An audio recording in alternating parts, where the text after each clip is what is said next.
Hey,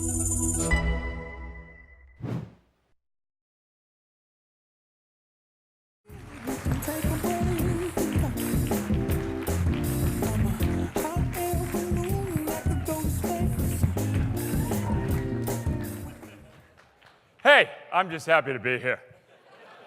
I mean, anytime you get a room full of developers, architects, sprinkle in a bunch of executives, I'm just happy. Now, let me ask you this. Well, first of all, I got to tell you, one of the core principles at DocuSign is dancing is defined as dance like nobody's looking, especially in a crowd of thousands of people, being videos around the world and memorialized forever. So let me ask you, I used to ask the question, how many of you used DocuSign before? But I'm not going to ask that question. I'm going to ask, how many of you have not used DocuSign before? Raise your hand. Because I got my chief of staff over here. Stand up, hero. Get their names. I think I saw two. Okay. You're getting DocuSign for free. As a matter of fact, all of you, we're going to send you DocuSign free, personal copy for your individual use. All right. It is a privilege to be here, and I want to thank Greg for inviting me to talk about my favorite subject, and that is disruption. And I think the question here is to disrupt or to be disrupted? That is the question. I think it's from Shakespeare, something like that. I don't know that stuff very well, but I do remember, playing football, it was always the best defense is a strong offense. That's why a key statistic in football is how many minutes does the offensive team have the ball versus the defensive team, right? Because the offensive guys, they're acting. The defensive guys are reacting. And by the way, when you're reacting, you get tired faster. Plus, defensive guys are bigger guys. They get tired much faster. So that's why that's a key statistic. Now, at Harvard Business School, they call that a KPI, a key performance indicator. I didn't know we knew that stuff in football, but anyway, that's a good KPI. And what's funny is we've kind of become, DocuSign's become a beacon for disruption over the last couple of years. So I'm always being asked to go on TV or Bloomberg or CNBC or something like that, and they always want to ask the question, and they usually start off, because you got to be careful of these reporters, They may be good looking, but they're lurking in the woods. And so they'll start off and say, well, Keith, DocuSign, it's an amazing company. You guys are the global standard in this new big category that's emerged, digital transaction management. You're the big disruptor. What are you disrupting? I go, paper. Well, tell us some more about that. It's been done the same way for 3,000 years. Can't you tell us a little more about that? Yeah, paper doesn't punch back. How fun is that? Have a great job. And after they ask those questions, then it's a piece of cake, because no matter what question they ask, I'm always going to get back to a customer case study. I always tell our guys, I know what the answers are. I'm just curious what those questions are going to be on TV, right? Just talk about the customers. So when Greg came over to my office, our headquarters are only a few blocks from here, and we kind of got to know each other, and I always ask somebody, hey, go through your background. Walk me through. And he goes, hey, how about yours? I go, oh, okay, that's cool. He asked about my favorite subject, let me tell you. And so he said after that, he goes, I want you to be on my advisory board. And I said, why? He goes, well, you're like an old guy. You're like 60 years old, and we're in the fourth industrial revolution. You've seen a lot. I like to learn by OPE, other people's experience. I go, aha, you are a true Silicon Valley guy. That's right, because if you steal from one, it's plagiarism. If you steal from more than one, it's market research. I go, that's awesome. I go, Well, you had me at hello, so I would love to do it. And by the way, I've only seen 3 industrial revolutions. I wasn't around when the railroad guys were starting their business. And for the record, I'm not 60, I'm 59 and a half, so don't bring that up again. And so I agreed to that. And he said, and also we'd love you to do a little talk at our conference. And I said, why? And he goes, well, you just got telling me you've had a chance to build 4 disruptive companies. One in the early 80s in the robotics business with General Motors. You put GE, IBM, and Westinghouse out of business in the robot. Now it's the #1 robot company in the world. You said you came out to Silicon Valley. You started a mechanical engineering design software company where you took the ability to do design optimizations out of these expensive PhD hands and put it in the hands of regular old design engineers. It's still being used today. And then he goes, after you did that, you started this company called Ariba, and you ran that for many years. And see, you just got done telling me that the Ariba network now has $1 trillion of commerce go through that network on an annual basis. That's more than eBay, Amazon, and Alibaba combined. And you see at this conference, we're announcing the application network. So it's perfect. And then the thing at DocuSign, you know, you guys are disrupting, you guys are disrupting yourselves. And, you spend a third of your time with CEOs on their digital transformation because they're scared out of their mind that they're going to be disrupted. You're DocuSign enabling all these companies like Uber and Amazon and 99% of these disruptors. You are fueling this disruption. You get to see it from that angle. And then you're disrupting yourselves because you're going through change all the time. And you said that you have a thing at DocuSign called a 1 key metric that everybody in the company is compensated on from the reception on up, which is based on successful transactions. And you said last year you did as many successful transactions last year as you've done life to date in the first 12 years. And 60% of those transactions are through APIs. And see, API is everything. How about that? Thank you. And I said, that's a good answer. What time and where, how much, I don't care. I'm in. And then he said, well, what do you want to talk about? Well, I said, 1 word. And that 1 word is transformation. Because MuleSoft's in the transformation business, DocuSign's in the transformation business, and I bet each and every one of those members of the MuleSoft family that are going to be at your conference are also in the transformation business. And see, I love that because, transformation is another fancy word. I mean, I'm an Ohio farm boy. Back where we come from, we call it change. And I do believe change is the most powerful word in English, in the English language or any language, because without change, we won't develop, prosper, or grow. And in the business world, you change or you die. It's that simple. And the best way to control the future is to invent it.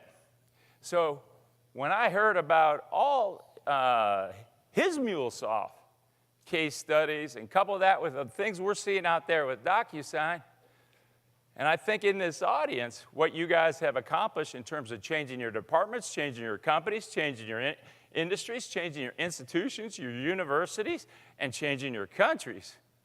Now, for me, that's inspiring. And that is transforming. And it's not easy. It's not for the meek and mild. It's for the brave and courageous, those who dream, have faith, and expect the best. And because you're balancing the top line, you're balancing the bottom line, you're balancing your customer needs, and it's uncertain times. What's going to happen with the economy? Hey, what's going on over there in China? A unique political cycle? A lot of uncertain times, right? And, sometimes you just want to crawl under that desk and get in the fetal position. I've been there many times. And what do you do to pull yourself out of that fetal position under your desk? You get up and you say, I got to focus on the stuff I can control. That's what you do. And then out of the blue, all of a sudden, here it comes. Disruption, the disruption train. You know, and it's brought on exactly what Greg was talking about this morning. The pace of change in technology, the cloud, the mobile, all that kind of stuff. The change in customers, right? Their experience of doing everything on a mobile phone. And here comes these disruptive business models from your competitors and, worst of all, from these disruptors. And it's coming on like a freight train. I call it the fits train because it calls everybody fits in the company, and then you start throwing fits.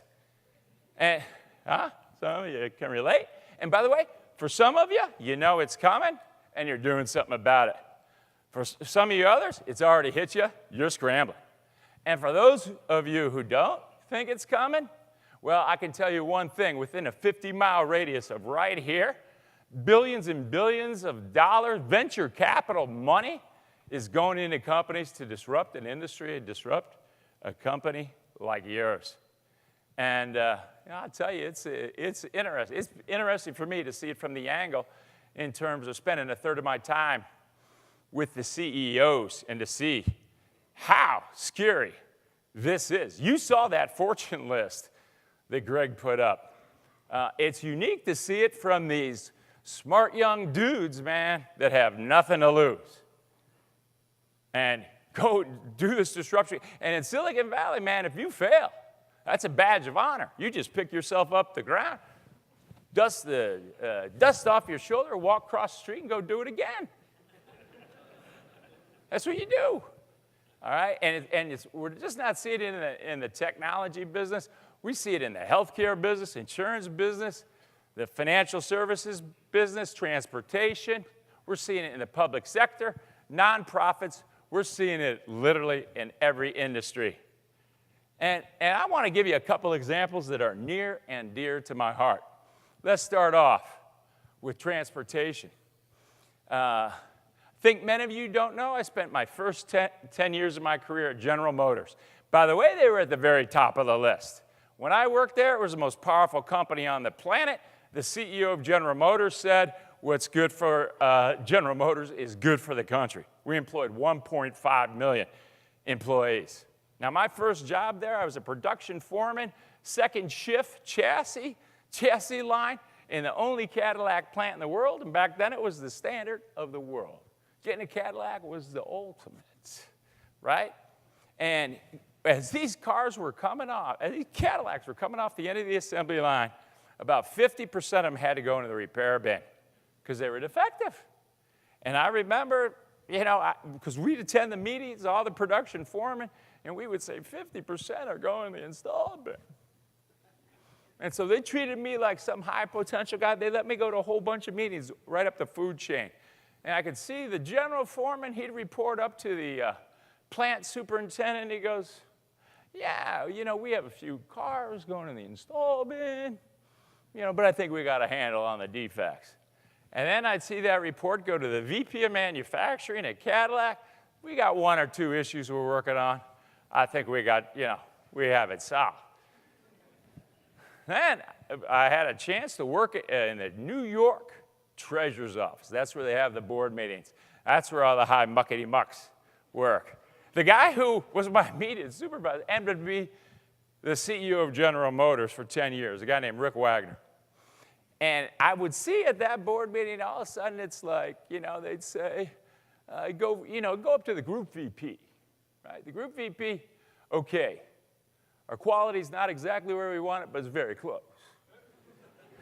And then go from the group VP to the executive VP. And he would say, Cadillac is the standard of the world. And then in the board meeting, you know what they say? We have no competition. By the way, sound familiar? That is a lesson. For any of you who are disruptors, you can attack the big guys that way. For any of you who are big guys, don't forget that, right? Because the guys at the top, man, they don't want to hear bad news. And by the way, at General Motors, I mean, I was a vice president at General Motors. When you're a director, everybody gets a free company car.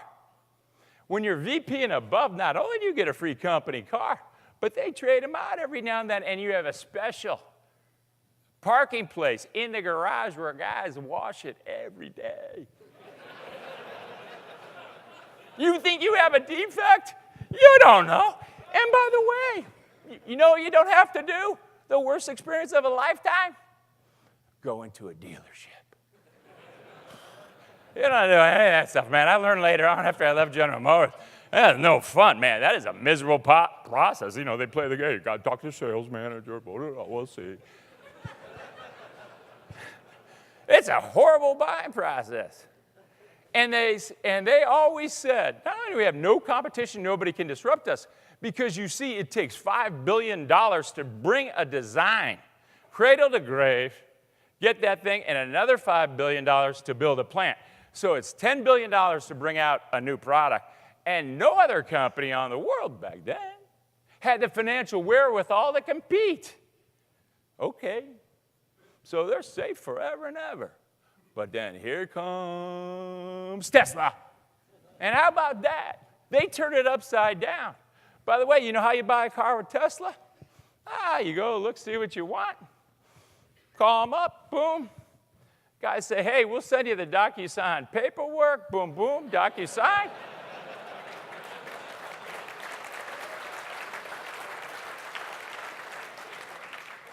You're not talking to those crazy, slimy sales managers. Nah, I mean, I'm not, they're nice guys. But it's just all right through DocuSign. How nice is that? I always have, if anybody buys a Tesla, they go, Krach, DocuSign. I go, I know. And now look at this. This is about 6 weeks ago, they introduced the Model 3. They got like 230,000 orders in the first couple weeks. And they got down payments. It was like a year ahead of time. Before they even shipped it, they got $1 billion of cash, $10 billion worth of orders that they can go finance at a bank, and they got themselves that $10 billion to compete. That's pretty smart. And it's not foolish. Anyway, okay. Now, then comes the biggest disruptor of all. And Greg talked about this. Uber. I'm telling you, this thing is the greatest thing since sliced bread. I'm ashamed to say it. I'm going to say it publicly. This is cone of silence. Everything I say remains in this room. Bleep out the video. I haven't had a car in 4 years. You see, my wife and I, we lived up until recently in a 2-bedroom apartment. Our world headquarters are right just a few blocks away. I walk to work. I go, I don't need a car because parking's expensive. You can't find it. I always get parking tickets, insurance, taxes, gas. Oop, I mean, by the way, I feel like I'm better than a General Motors guy because I got a black limo every day. I'm a big shot. And if you're going to be impotent, look impotent in that Uber. I'm their #1 customer. You know, I go on panels, and they're great, and Uber's a great customer for us. And you know, I go on a panel with these guys. I go, your mission is the same as ours. Simplify people's lives securely. How nice is that? I mean, so it's a disruptor. It changed my life. It also disrupted my heritage. But anyway, life moves on. Now let's talk about another life changer for me. And this is in a good way, okay? This is the real estate business, all right? It's the biggest purchase most people make in their lifetime. And I love it because this is the first industry where DocuSign actually became a verb. And, you know, the old way of doing things, man, you'd have to, you know, you see the signing ceremony, you got the husband and the wife from this side, the husband and the wife, you got the real estate agents, man, you got all that crazy stuff. So I'm going to tell you a personal story. So we have 4-year-old twins. We have 5 kids. 3 of them are older, thank God, not living in it. Because you see, we live in this 2-bedroom apartment, and all of a sudden it got a little cozy with these 4-year-old twins. You know, Heckle and Jekyll. And so Meta, my wife, goes, hey, man, we got to get ourselves a house. I go, man, home ownership is not the next best thing to be in there. But okay, you got me. And she's a real estate attorney. She was senior corporate counsel of the Gap, ran all the real estate laws. So I go, okay, go out and find one. Can you imagine a woman with that kind of superpower who's like possessed and motivated? Go find a home. Anyway, she found one. Didn't take long. She goes, and you know, she knows how to work. She goes, just check it out. And I went walking in this house, man. The second I went walking in there, I just fell in love with it. And you know how you're doing it. And by the way, I said, because it's all about the real estate agent. I said, before I go, tell me about the real estate agent. She goes, Krach, you're going to love this. I think he's from Indiana, and I actually think he's a Purdue Boilermaker. I go, whoa, trustworthy. Right. Obviously, I'm a Boilermaker. And so, you know how it goes. Go walking in. You know, and I'm just looking at this house, you know. And I'm like totally in love. I don't need to see the kitchen cabinets or cupboards or closets or any stuff those guys make you do. I was only in there 15 minutes. And he goes to me, and I'm thinking I love it. He goes, so what do you think of it, Keith? I go, it's okay. You know how you do that. And then I go, let me just ask you a question. Where are you from? He goes, well, I grew up in West Lafayette, Indiana. I go, did you go to Purdue? He goes, yeah. I go, oh, do you like basketball? Of course, yeah. And then I go, all right, I just have one more question. Do you use DocuSign? And he goes, DocuSign, it changed my life. I go, sold. How fun is that? All right. And so check this out. So there's my wife. That's Meta, the real estate attorney. Wolf in sheep's clothing. Anyway, she negotiated. And how great was that? I mean, look, there's nobody else there. There's no sign. I never even met the people who had the house for me, let alone the other real estate agent. You know, and it's just like, hey, Meta, you just put me second on the workflow, and I got work to do. Boom, instant house. How great is that? All right. Now, next thing you got to do is you got to get a mortgage. Now, that's messy. That's complex. You got to apply to 5 banks. You got to look at all these different rates, fixed, variable, 15-year, 30-year, reverse mortgage. I don't know what that's going to be about. That sounds dangerous. Mountain of paperwork. It is horrible. But now you can just go to Loan Depot. And these guys are disruptors. They are transforming the lending model. They take you all through origination process to service it, and it's all powered by the DocuSign API. They built their platform on the DocuSign API, and they've totally disrupted the lending market, and they are giving banks fits 100 times their X. They're now the #2 lender in the nation. And that shows you the power of APIs and the power of a handful of super smart developers. All right, so you buy a house, you got your mortgage. Now the thing is you got to buy some stuff, man. You know, furniture, all that kind of. You got to buy a lot of stuff. And I don't know about you, but I hate checks and checkbooks. I'm on a jihad against paper, right? It's my job. It's my vocation, it's my avocation. Okay? So, you know, instead of writing the check now anymore, man, I just go right to my mobile, I open my Venmo app, my PayPal, and within seconds, my bank transfers money to the other bank. It's fully digital, it's no paper. How cool is that? I love these guys at PayPal, man. They're a disruptor. Great customer, too. And so now you're thinking, well, what's happened to those big banks? You saw Greg's slide. I love that slide, where he had the website of the bank, and it showed 100 disruptors attacking every little corner and angle. I mean, what happens if you're one of these big banks and you're transferring billions, maybe $1 trillion a year? What do you do? And by the way, I'm going to talk about one of those guys a little later on.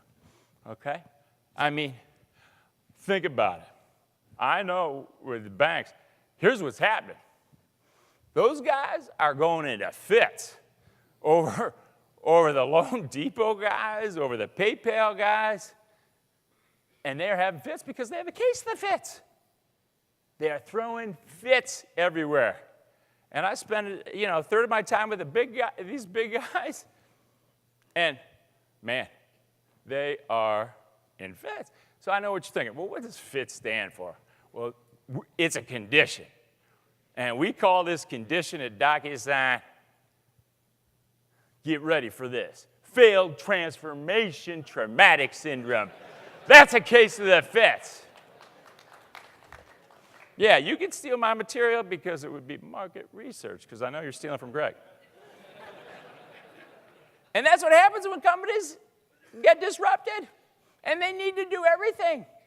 Here comes the 1,000 projects that Greg talked about. Here comes the hamsters, the gerbils, anything that gets in those flywheels. They're going.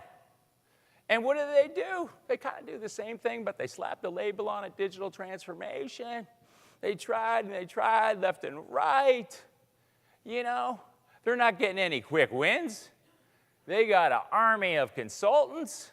They're not bringing out the MuleSoft application network and hooking their applications together. And they're literally spending millions, billions of dollars. They have nothing to show for it but a failed transformation. They're not even thinking of MuleSoft. And by the way, when that transformation fails, that's traumatic. And then they just keep hearing all over and over again, John Chambers, what he says every keynote. The Fortune 500 companies, 40% of them will not be able to cross the digital chasm. And over the next 10 years, they'll either go out of business or they're irrelevant. So it's like, everything's going to fits, and everybody's worried, oh my God, we're going to turn into another blockbuster, just like Reed Hastings and Netflix did to them. So everybody goes into fits. And then here's what happens. Look at this. It's a death spiral, and it's devastating. Because these new change customers, their customer satisfaction goes down. And when that happens, market share goes down. When that happens, revenue goes down. When revenue goes down, your earnings per share goes down. When that happens, shareholder value drops. And by the way, that's when the shareholders start having fits, and out come the activist board members. You're starting to lose people in the company. You have retention problems. You can't invest back into the business. And then what happens? The CEO catches fits. Now, when the CEO catches fits, he starts throwing them left and right. And that's when it becomes a highly viral syndrome. Everybody's thrown into fits. It's a nightmare, and it's traumatic. And everything comes to a grinding halt. Everybody's under the desk in the fetal position. Now, I don't want to be a Debbie Downer. I'm a happy guy. So I'm going to take you to a happy place. I'm going to talk about the cure. See, the cure is interesting. I mean, it's the antidote for fits, because it cures it if you have it, and it's also vaccination and prevents it. And it's what I call the 5 transformation imperatives. So let's talk about this happy place. The 5 transformation imperatives. And there's 5 ingredients. It's leadership, technology, mindset, trust, and speed. Now, when you look at these 5 ingredients, they're not additive, they're multiplicative. So on a scale from 1 to 10, it doesn't add up to 50. It's 10 to the 5th power. It's 100,000. Now, here's the other thing about being multiplicative. If one of those is 0, the whole thing is 0. So you got to operate on all those dimensions. So let's look at them. So let's start with leadership. By the way, we had a great kickoff with Greg on that. He personified leadership, painting that vision of what can happen, and really brought it home. I love the asteroid thing. I mean, that's going to replace the FITS train. I'm market researching them. So here it is, the CEO of Citicorp, the largest global bank in the world. They transfer $1 trillion of money every single day. They pay the United States military. Think about that. Think about that guy. Wouldn't you think he'd be in fits? Well, I got to have lunch with him a couple months ago, right over here in the Palace Hotel. And I'll tell you what, he was not into fits. He was quite the opposite. He was about the nicest guy you ever met. And you know what was interesting? He talked about his challenges. He talked about them openly. And he talked about the Uber moment has now begun in banking. And over the next 10 years, 1/3 of the retail banking jobs in the United States will be gone. He's communicated that internally to his company, and he has communicated externally.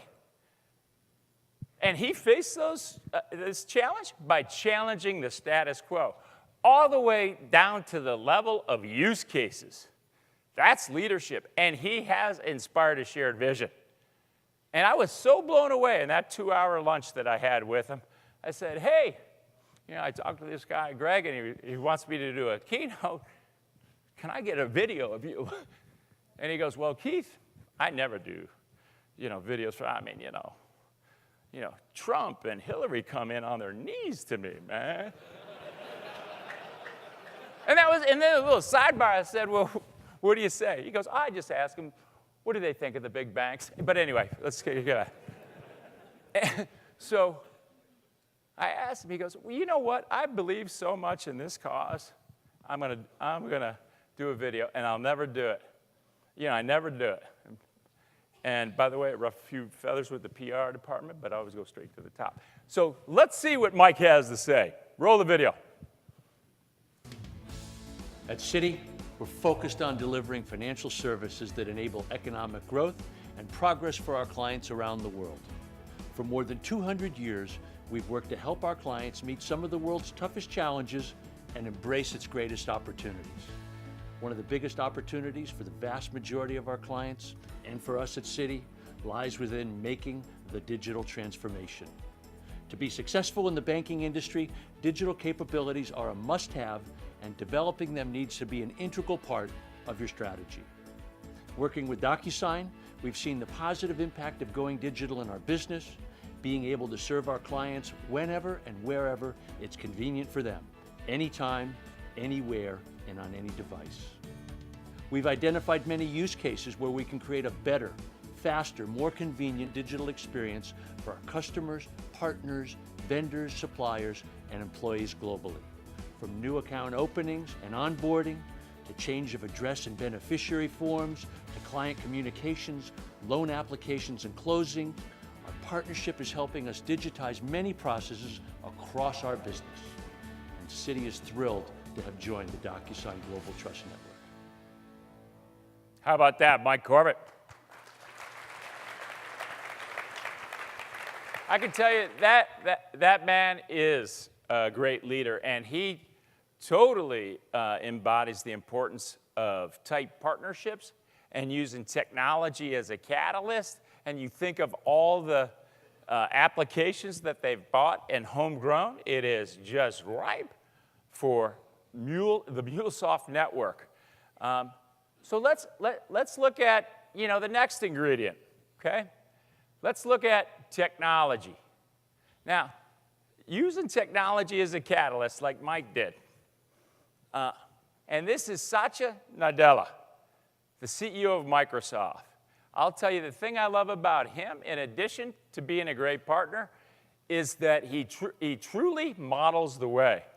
And Microsoft was one of our early customers many years ago, and they had an initiative called Digitopia. Kind of an interesting name. They're from Seattle, but anyway. But it was all about getting rid of paper. So they practice what they preach. Now Microsoft uses DocuSign in over 200 use cases around the world to get rid of that paper. And then what they did is they took the DocuSign APIs and the Office APIs, and they've integrated the products seamlessly. So you have DocuSign for Office, And last year, we were their partner of the year. They even went as far as Microsoft Family Benefit, giving each one of their employees a personal copy of DocuSign for individual use. Why? Well, first of all, it's a great thing. It's a great benefit. But the second reason is it speeds up adoption, which is the #1 driver of their ROI. Plus, if you onboard yourself, you're out there looking for additional use cases and utilizing the APIs. And then they also came back and invested in DocuSign. So that partnership thing is key. Now, I'm going to show you Satya, and I'm going to show you some of our other partners, and they all have 3 things in common. 1, they're enterprise global customers. 2, we've done integrations through our API from a technology standpoint and have go-to-market partnership. And then 3rd, they're all investors. So let's hear from Satya.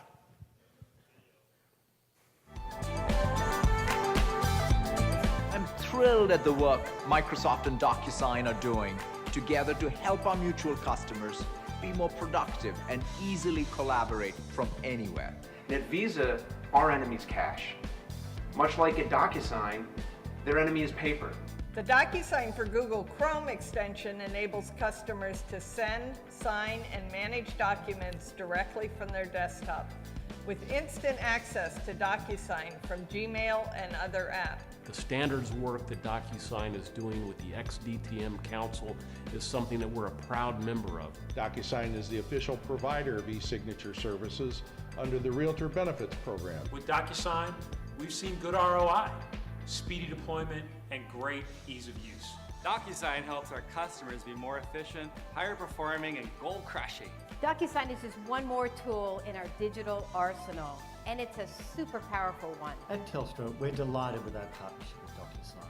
Our strategic partnership with DocuSign enables Comcast and Comcast Ventures to move business forward. We can vision great potential as part of the DocuSign Global Trust Network. I can think of no other partnership that strikes the momentum and the chord of Run Simple better than DocuSign and SAP. DocuSign and go live your life. DocuSign helps us to make customers' life easier. All right, how about that? By the way, for all the MuleSoft employees, that's a target-rich environment, all those companies right there. And did you love Tim Hodges, the CEO of Deutsche Telekom? I mean, this guy is an amazing guy. He is the CEO of arguably the most powerful company in Europe. He's also on the board of British Telecom. He's like a Silicon Valley German CEO guy's wiry, fast man. And he's a civil servant for the country of Germany. And the thing I love about him is his Teutonic thinking. And it is all about simplicity. And you've got to get rid of the paper before you can do all the artificial intelligence, big data, and all of that. And it's interesting. I had an opportunity to stand in front of his top 1,000 leaders the end of January. They had a one-day offsite focused on their digital transformation and how to help their customers.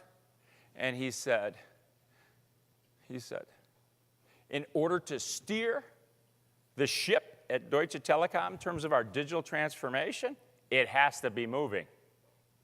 And DocuSign gets us moving with our quick wins. And I love that. And he invited me to do the case study just like here. And he learns from everybody. And how about this as an introduction? So he goes, okay, now you're going to hear from Keith Krach from the United States, DocuSign, right? And he goes, I just got back from our T-Mobile board meeting. By the way, they own 60% of T-Mobile. He's the chairman. And he goes, they told me that they could have never launched the Apple VI without DocuSign because, see, we paid $25 million to DocuSign to roll out to our 3,000 retail stores because the JUMP program is basically a loan under the covers and we need it for compliance and security reasons. And we're kicking AT&T's behind. I could say it in German if you want, but and Verizon's. And he goes, what they talked about at the board meeting is last year they saved 600 million pieces of paper, put $200 million to the bottom line, and took the average sign-up time from 58 minutes to 8 minutes. Now, please, listen, I mean, how about that for an introduction? All right, let's listen to Tim. I mean, this is the bellwether guy in Europe. Germany's most valuable brand worldwide is Deutsche Telekom. But we are more than just another company that provides society with infrastructure. We want to make life easier for people and enriching it. We are in the center of the digital transformation as well with our company. We want to operate as a fully digital business and bring the digital innovations to our customers in a very simple way. To fulfill our mission, we work together with strong partners across the globe. We know the value of DocuSign firsthand, and as a result, we are more successful with our strategy. As partners, we even brought our top leadership team together at Keith's Beach Shack, and we built an emotional and rational relationship. Trust is the basis for every business. And we had also DocuSign presented at our annual Top 1000 Leader meeting, focusing on digitalization. DocuSign was our case study on how to transform our leadership culture through quick wins. Our strategic partnership with DocuSign is a big differentiator for us here in Germany. Not only empowering our own digital transformation, but helping our customers to go digital and to keep life and business moving forward. Deutsche Telekom is proud to be part of the DocuSign Global Trust Network. How about that, Tim Hodges? So to me, he articulated very well that fourth ingredient, and that is trust, because that's the basis of every relationship, personal, business, or otherwise. And, you know, and the thing that I love about this get-together is when you look at Greg and what the team is doing here, it is about building that trusted relationship, because what you're doing is not easy. And to be able to do it face-to-face like this is absolutely key. And if you ask us, our businesses come down to one word: trust. For us at DocuSign, we are maniacally focused on providing a trusted service through our global DocuSign Trust Network. And you know, sometimes we may not take ourselves seriously, but we take trust seriously, and trust is sacrosanct. And when it comes to companies' digital transformations, when they're being disrupted, it is an essential element to have trusted partners, trusted employees, trusted shareholders, and trusted leaders. And because when you're getting disrupted, you need partners like MuleSoft. And I'll tell you why. Because you got to beware. Because looking everywhere are these disruptors, whether it's a leopard or an asteroid. And by the way, it's lurking everywhere to cause you fits. And so when you hear, hey, we can't challenge the status quo, that might be challenging the status quo. Or when you hear, hey, you know, we're implementing big data, artificial intelligence, BI. We don't have time to integrate our applications together. We don't have time to get rid of paper. We don't have time for quick wins. You know what? We'll do that stuff next year. Beware, because you're about ready to get a case of the fits. And for those of you who are doing something about it, you know the rules of the jungle have changed, right? And that's the fifth ingredient, speed. It is all about speed. And the ultimate goal is to satisfy your customer needs better and faster than your competitors or those disruptors that are lurking. And speed is the #1 currency today, that momentum. And you know, I love what Ross said.